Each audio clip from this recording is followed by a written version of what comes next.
ସାନ୍ଥାଳୀ ଭାଷା, ଓଲ୍ ଚିକି ଲିପି ଏବଂ ସଂସ୍କୃତିର ପୃଷ୍ଠପୋଷକ ଶ୍ରୀ ଚରଣ ହେମ୍ବ୍ରମ, ପଦ୍ମଶ୍ରୀ 2026।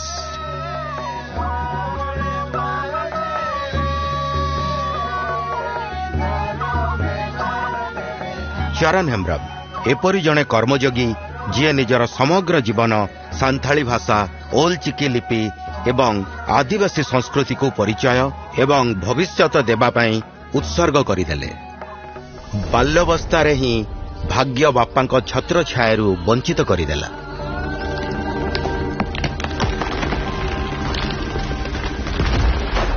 କିନ୍ତୁ ମାଙ୍କ ସ୍ନେହ ଆଉ ଆଶୀର୍ବାଦ ତାଙ୍କ ପିଲାଦିନକୁ କେବେ ମଉଳିବାକୁ ଦେଇନଥିଲା। ଏହି ଚାରାଟିକୁ ଗଛ ହେବା ପାଇଁ ଜଣେ ମାଳି ଦରକାର ଥିଲା, ଜଣେ ଗୁରୁଙ୍କର ଆବଶ୍ୟକତା ଥିଲା, ଯାହା ତାଙ୍କୁ ମିଳିଲା ନିଜ ମାମୁଙ୍କ ଗାଁରେ। ଓଲ୍ ଚିକି ଲିପିର ଏହି ଶିକ୍ଷା ସମଗ୍ର ସାନ୍ଥାଳ ସମ୍ପ୍ରଦାୟର ସ୍ୱର ହେବାକୁ ଯାଉଥିଲା। ସମୟ ଗଡ଼ି ଚାଲିଲା। 10ମ ଶ୍ରେଣୀ ସମାପ୍ତ ହେଲା। ITIର କୋର୍ସ କଲେ। ଏକ ସାଧାରଣ ଚାକିରି ଖୋଜୁଥିଲେ। କିନ୍ତୁ ଜୀବନରେ ଏକ ଦୁର୍ଭାଗ୍ୟପୂର୍ଣ୍ଣ ମୋଡ଼ ଆସିଲା। ଟ୍ରେନ୍ ଯାତ୍ରା ସମୟରେ ସମସ୍ତ ସାର୍ଟିଫିକେଟ୍ ହଜିଗଲା।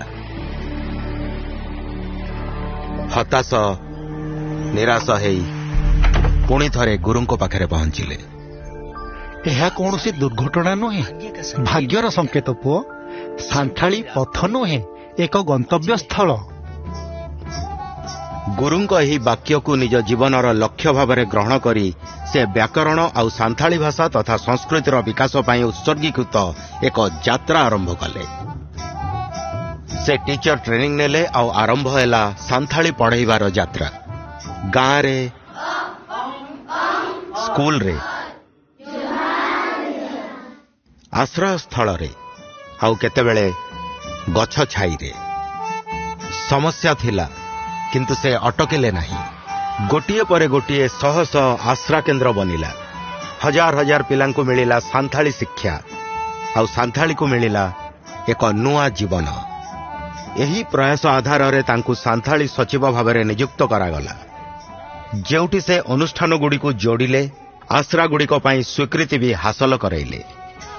ଶବ୍ଦ ସବୁ ପୁସ୍ତକ ଅନ୍ତର୍ଭୁକ୍ତ ହେଲେ।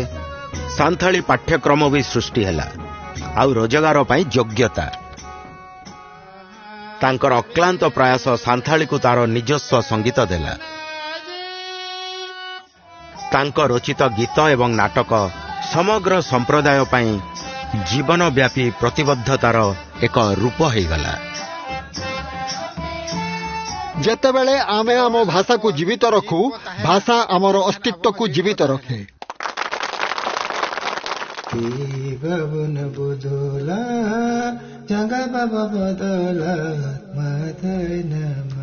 ଶ୍ରୀ ଚରଣ ହେମ୍ବ୍ରମଙ୍କ ଗୀତରେ ଜୀବିତ ପଣ୍ଡିତ ରଘୁନାଥ ମୁର୍ମୁଙ୍କ ଏହି ଶାଶ୍ୱତ ଚିନ୍ତାଧାରା ଏବେ ବି ସାନ୍ଥାଳ ସମାଜକୁ ଜୀବନର ମାର୍ଗଦର୍ଶନ କରୁଛି। ଶ୍ରୀ ଚରଣ ହେମ୍ବ୍ରମ, ପଦ୍ମଶ୍ରୀ 2026। କୋଟି କୋଟି ନମସ୍କାର।